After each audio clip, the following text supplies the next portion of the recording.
Hello and welcome to Gardening Australia and another week in the garden, where we find out what's happening in your neck of the gardening woods. On the show this week, Tino's in the veggie patch tending to his fruit trees and solving some problems. And Leonie's in Darwin looking at some of her favourite tropical flowering plants. We've all been moved by the plight of people all over Australia affected by this year's floods. And after the turmoil that such an event causes comes the arduous task of rebuilding. And for some of you, that will include your gardens. So here's Colin in Brisbane with the first of a three-part series to help get you restarted. It's hard to believe that just a short time ago this was a thriving Brisbane garden. But now mud and floodwaters have completely ruined it. And sadly, it's the same story over so many parts of the country. There are thousands of gardens like this that have been ruined or wiped out. The extent of the damage done to plants and gardens is affected by a number of factors, like how long the garden was underwater, how deep the water was, and how fast the water was flowing. So what do you do now? The Gardening Australia team have received a swag of emails from viewers anxious to get some advice on where to start. And by far the most common query has been about the mud.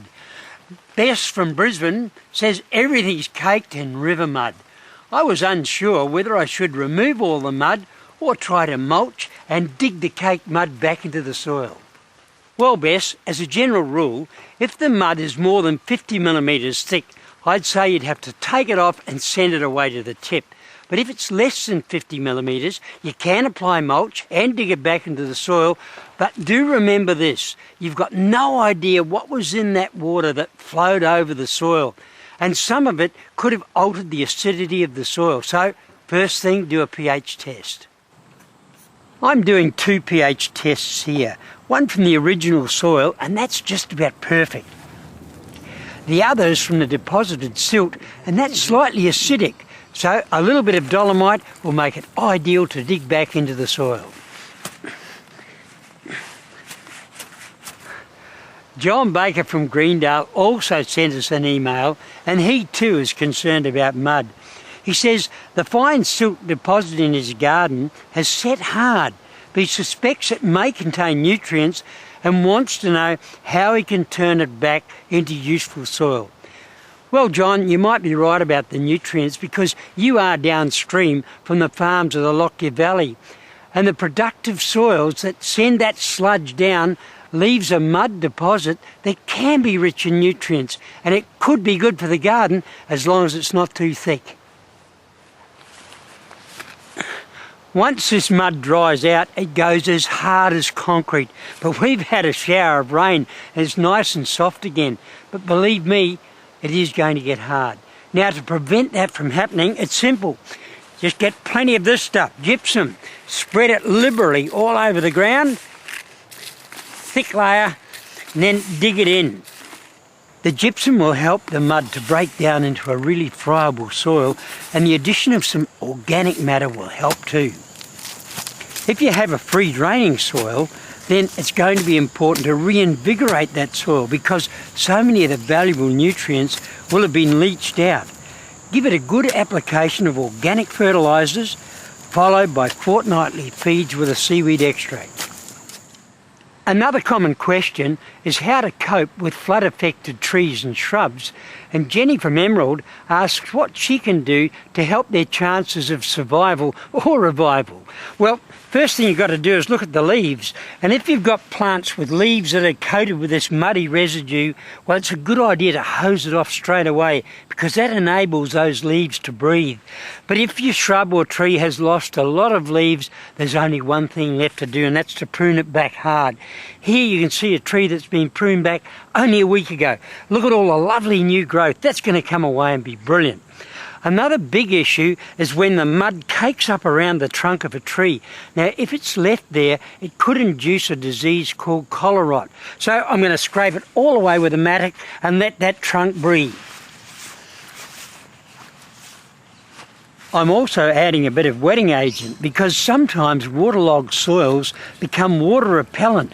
And the wetting agent breaks the repellency and lets that water soak right down into the root zone. Well, I hope that's been of some help to those of you with flood-affected gardens.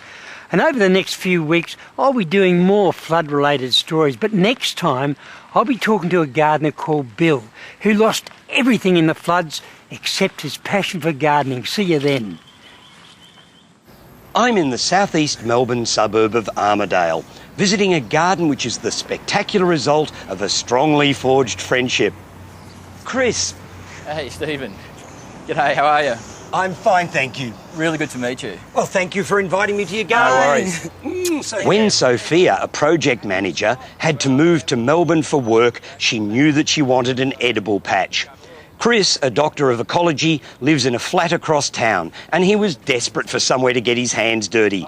Together, they decided to find the perfect place to build a garden. I've known Sophia for 15 years. When she moved to Melbourne from Sydney, she was really keen to get a place where she could have a veggie garden. And by coincidence, I was just getting back into horticulture and design, and I was getting pretty frustrated about not having a garden. So when Soph found this place, we just got straight into it, and she said, look, you can really have a blank canvas to create a fantastic food garden. So how long did it actually start to get the veggie garden going? Well, once Soph had the keys and moved in, we had the garden going that very same day. Fantastic. So fresh lettuce in a week or two? Not quite that fast, but we definitely had some pak choi, I think, within about 3 weeks, from memory.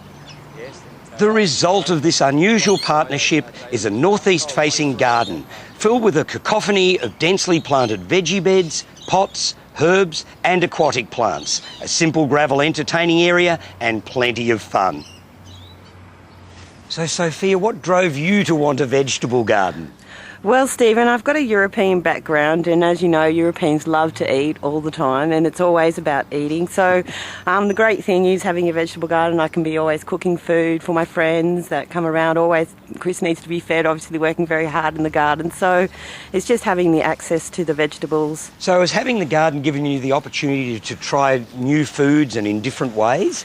Definitely has. I mean, Chris brings a lot of exotic and different herbs and plants into the garden, and, you know, we do experiment a lot. We have got Japanese herbs as well that have come, that our Japanese neighbour next door, hi Miyoko, has been really an influence there, showing us also how to cook the recipes as well. So it's been really great. I love the fact that you're growing so many of your own plants. Yeah, I love propagating my own stuff, Stephen. And I can see that you're growing a lot of things that are perhaps pushing the climate barrier a bit. I like subtropical plants that look really lush, like my arrowroot here, the canna lily, the edible canna. It's fantastic. I'd grow that just for the look. Absolutely. Yeah.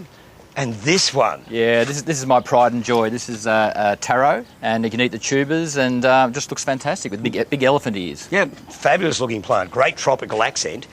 And there's something you don't see grown terribly often.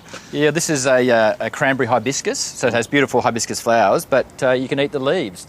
Is sourcing some of the unusual things, sort of like this choco, that easy to do? Yeah, really easy. You just, in this case, I went to the Asian section of the market and bought some chocos and put them in pots, and when they started to shoot, I stuck it straight in the ground and off it went up this tree. Well, it looks like it's about to take over the suburb. Yeah, maybe not the whole suburb. You know, at least then I'll be able to eat the shoots and leaves plus the chocos too. Fantastic. Chris, why do you think your friendship with Sophia works so well? Well, Stephen, it works because Sophia lets me go crazy in the garden. No, but, you know, she's so generous. She allows people to come here. She cooks for people. And then I get this great opportunity to grow all this food that then goes into the kitchen and is used to, you know, feed lots of friends and family. So it's a kind of, you know, symbiotic relationship where we look after each other. So is it a true and equal partnership in the garden? I don't think we've got radically different ideas. I think we understand what we want from the garden, and we work together with that approach. Come on, eat your corn. How would you describe Sophia in the garden? Oh, well, enthusiastic, a little bit scared of worms, wears pink gumboots, but also brings a kind of business philosophy into the garden to some degree, coming from the corporate world. I remember when I first started growing eggplants here, and she said, what are the key performance indicators here? These eggplants aren't really thriving. I mean, we need to perhaps pull them out. And I thought, wow, this is a very strict corporate approach for these young seedlings. It's almost like a multinational. Yeah, well, we could expand one day, Stephen. Yes. Yeah, why not? Chris, come get something to eat. Working hard in that garden. Given the incredible results of their collaboration in just over 2 years, no matter where they live, it's pretty clear that Sophia and Chris have a very green friendship ahead of them. Now to veggies, and here's Tino in the patch.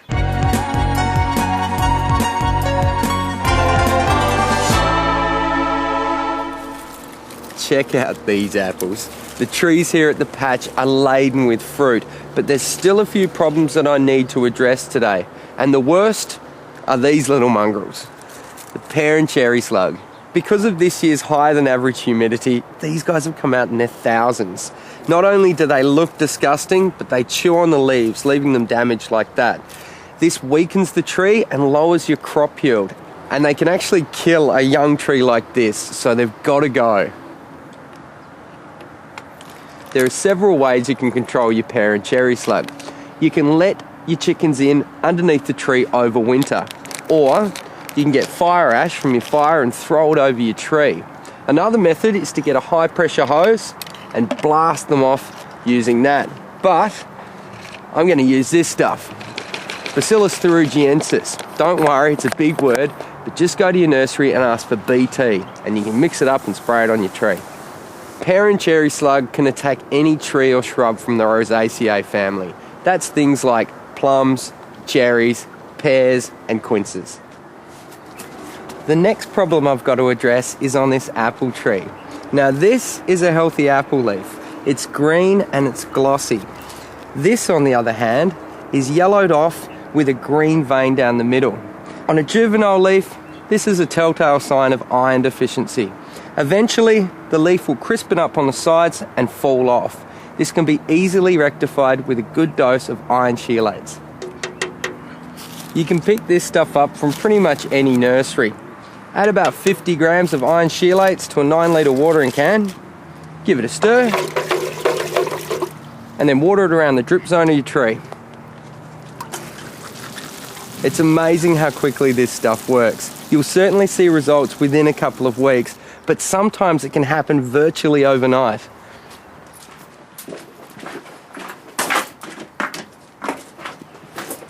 Now is a great time to control some of that summer growth on your apple trees. All these long whippy branches here are taking energy out of the plant that I want to redirect back into my apples. Just going to take them down to about that height. There are a few simple tricks to remember when pruning. Always keep the blade of your secateurs towards the inside of the tree. Cut at a leaf node or growth point and cut on an angle.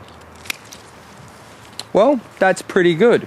Now, don't throw away your prunings. You can simply strip them back and use them as a stake for young plants. Or you can bend them and mold them into structures for climbing plants.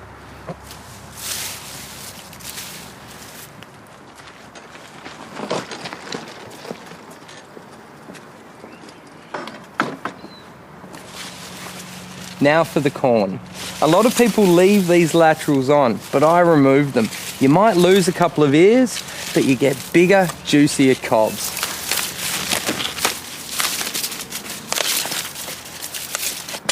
Now they're all clear, I like to mound up the base of the corn with fresh compost.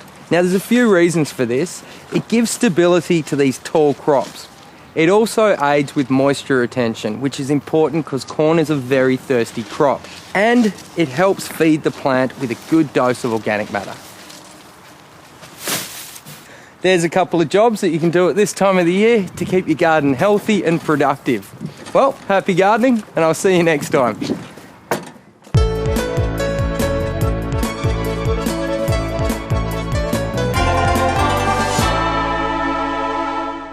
With the change of season in the air, it's time to see what could be grown in veggie patches around the country. In cool climate regions, lettuce, leeks, spinach and onions are the go. In temperate areas, try carrots, rocket, endive, kale and oregano. In arid areas, it's a good time for tomatoes, chilli, potatoes, beans and celery. If you're in the subtropics, sweet corn, eggplant, capsicum, chives and squash are worthwhile. In the tropics, artichoke, pumpkin, beans, leeks and lettuce will do well. The 17th of March, St Patrick's Day, is the day to plant sweet peas right across southern Australia. Simply rub the hard seed coat lightly on some sandpaper, soak them in water overnight and push them into the soil at the base of a support. By spring, your patch will be bursting with fragrance and colour, as well as attracting all those useful pollinating insects into the veggie plot. And if you'd like even more information on what to plant where and when, as well as growing tips, just go to the Veggie Guide and the Gardening Australia website. And now it's off to Leonie and Darwin to see what's flowering at the top end. Up here we have two seasons, the wet and the dry. In the dry season we get hardly any rain at all, but during the wet season we get up to 2 metres in 6 months. The gardens love it. They go mad. Everything bursts into life.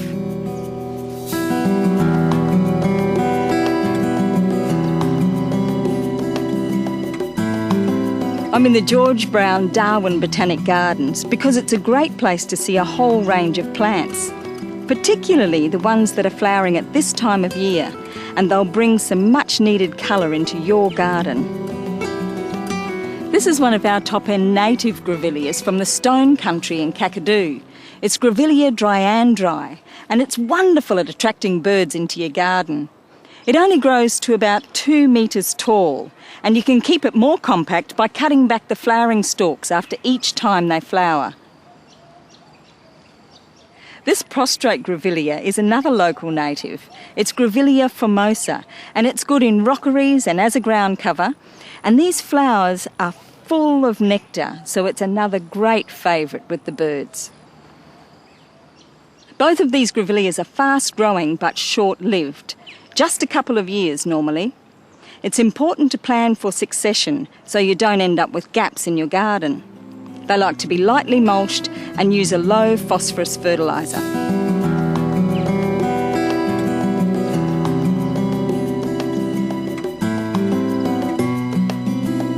I love heliconias. Most don't like cold weather, which is why they thrive in Darwin's heat and humidity. There are many, many different varieties in the Botanic Gardens, all amazing and colourful in different ways. Heliconias like lots of water, but they need good drainage. They hate wet feet. In fact, if they sit in water, they'll rot. So they need to be grown in raised beds or on a slope. They need to be mulched heavily and fertilised regularly throughout the wet season, which is their main flowering season. Heliconias are normally such large plants that this little one really caught my eye. It's Heliconia stricta, and it's perfect for a small garden because it doesn't get more than 1 metre high, it stays in a nice compact clump and still has lots and lots of colour. Gingers are another classic plant choice for tropical gardens. They make great screening plants with the added bonus of flowers that have to be seen to be believed. This is Alpinia purpurata, and isn't it stunning? It's one of my favourites with its beautiful pink bracts at the end of incredibly long stems. They grow more than 2 metres high, so you'll need a fairly large garden to give them room to spread out. They're quite flexible when it comes to location. They can grow in light shade, part sun, or even full sun. Spider lilies are at their peak at the moment, and they look fantastic mass planted. And that's easy to do, because to propagate them, all you do is dig up the clump and divide it. You'll end up with a lot of plants. The beautiful white flowers contrast really well against the strappy dark green foliage. They grow in sun or shade, they really don't mind, but the soil needs to be kept moist all year round to keep them happy. The wet season doesn't have to be all green. There are lots of easy and spectacular ways to get colour into your garden. Believe it or not, it was only in 2009 that there were floods in regional Queensland. And back then we ran a story on what people needed to do to get their gardens growing again. So here's Jerry with that advice for those affected by this year's floods.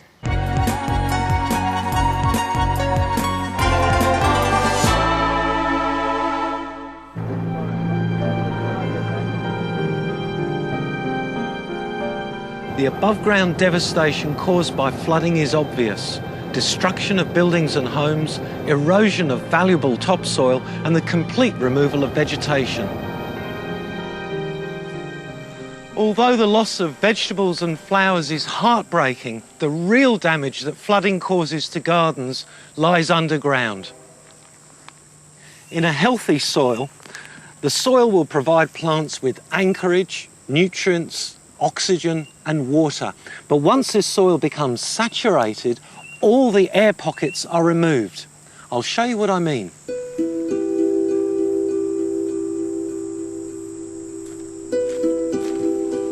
I immersed these plants a week ago, and now I'm keen to see just what sort of damage has occurred.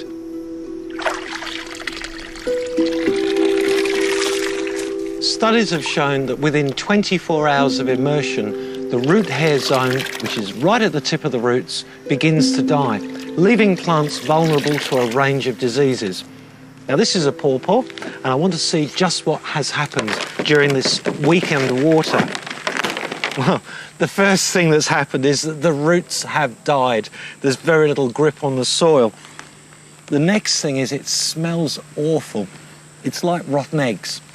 And anaerobic bacteria continue breaking down material in the soil, and they release hydrogen sulfide gas. That's where the smell comes from. But if you look closer, deep down into these roots, you can see the damage. They're going brown. And the leaves are very, very yellow. This was quite healthy a week ago. Now this tomato seedling has got really stretched growth, the leaves have curved, but the most obvious thing is it's become so loose that the roots have almost rotted away. With this begonia, you can see the rot is even more advanced. This is exactly what you'd expect from immersion, and it's got no root system at all. And the same with this bean. This was really quite vigorous a week ago, and now there's absolutely nothing that can be salvaged. We've just seen what waterlogging does to plants. Now, how about restoring waterlogged soil? The first thing is to try and let the soil drain, get some oxygen back in and start the soil life all over again. But you've got to wait a lot longer if you're gardening on clay soil. If you start working it while it's wet, it'll set like a brick and you'll be set back by a season. Now, a shortcut is to add lots of coarse organic material. Compost is always the best, but in a crisis, the rules change. And mulches like this pine bark create an artificial pore structure. It lets the air get back into the soil. It has one disadvantage, though. It removes some nitrogen from the soil as it breaks down, and waterlogged soil is already deficient in nitrogen. It leaches right out. Another thing that happens is waterlogged soils become acidic. So the next two treatments are quite simple. You use some lime, you put a handful per square metre on the surface like that, it sweetens the soil, and then you get some blood and bone or some poultry manure, and a handful per square metre will kick the soil back into life. Once your soil is back into good condition, it's time to think about what you grow.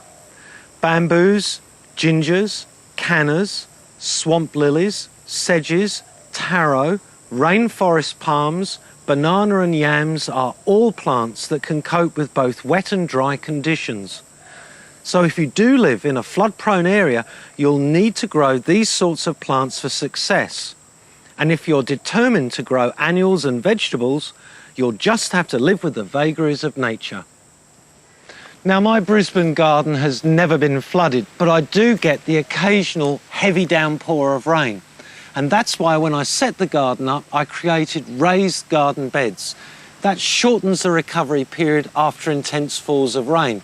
And another simpler solution is to grow plants in ridges so that they're already freely draining. If your garden has been flooded, there's more than your plants to worry about. Put your safety first and wear a mosquito repellent before you go outside.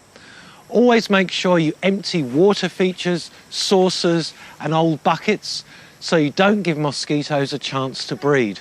And wear gardening gloves. It's very easy to get cuts and scratches, and there are soil-borne diseases like tetanus that you can catch. And if you do get scratches or abrasions, treat them very quickly with antiseptic. That's it for this week, but if you'd like to read more from Colin on what to do after the floods, then he has an article in the March issue of the Gardening Australia magazine. And join us again next week for more great gardening info. Cole meets Bill Coombs, an 80-year-old orchid collector who may have lost everything in the floods, but he didn't lose his passion. And you'll want to follow Josh as he builds a composting system in his backyard. There's a lot to look forward to, so happy gardening, and we'll see you next week. Hi, Leonie Norrington here. If you want to see this episode again, you can easily download it from our website at abc.net.au/gardening.